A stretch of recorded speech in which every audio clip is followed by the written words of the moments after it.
Assalamualaikum warahmatullahi wabarakatuh. Perkenalkan, nama saya Mulyani.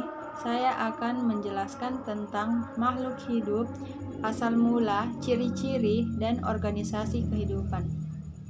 Yang pertama yaitu teori asal mula kehidupan. Ada beberapa teori yang dipercaya para ilmuwan.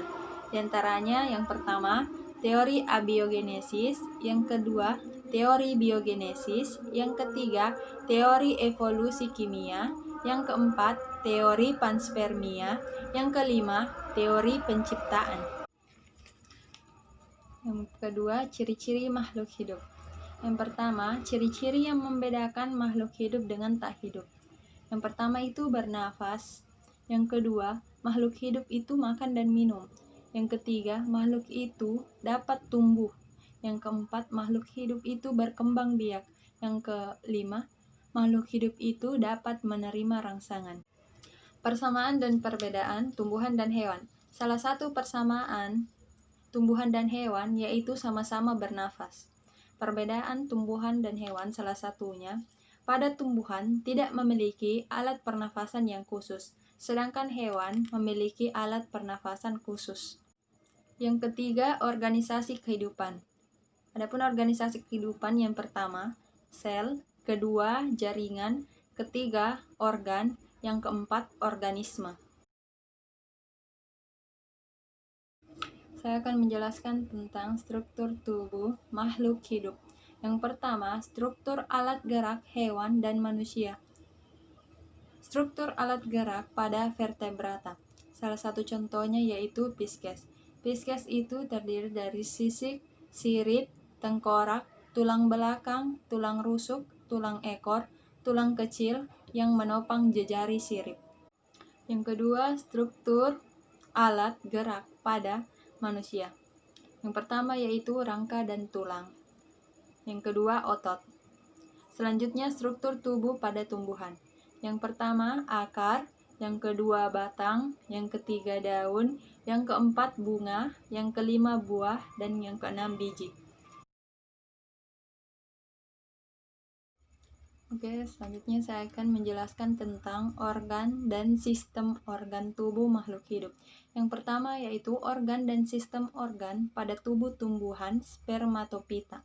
Yang pertama itu akar, yang kedua itu batang, yang ketiga itu daun, yang keempat itu bunga.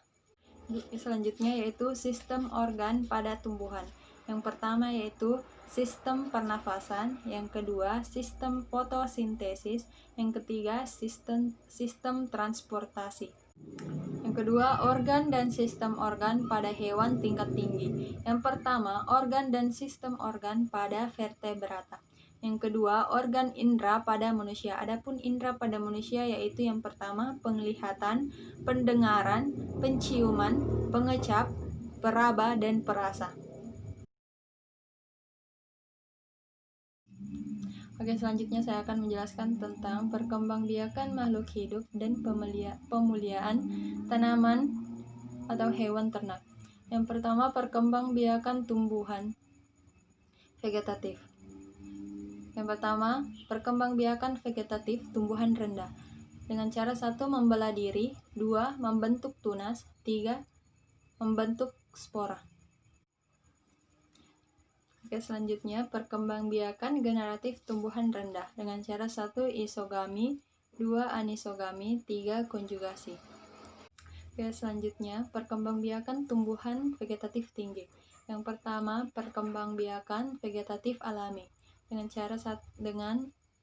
Akar tunggal, 2. Umbi lapis, 3. Umbi batang, 4. geragi, 5. tunas.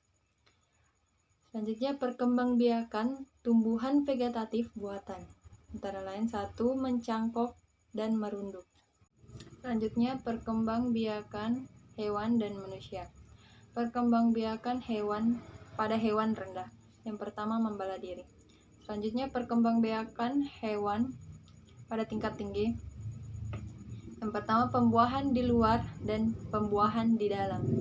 Selanjutnya, pemulihan tanaman dan hewan ternak. Yang pertama, pemulihan pada tanaman. Yang pertama itu hibridasi, yang kedua radiasi, dan yang ketiga rekayasa genetik. Yang kedua, pemuliaan pada hewan. Sama-sama, yaitu yang pertama hibridasi, yang kedua radiasi, yang ketiga rekayasa genetik.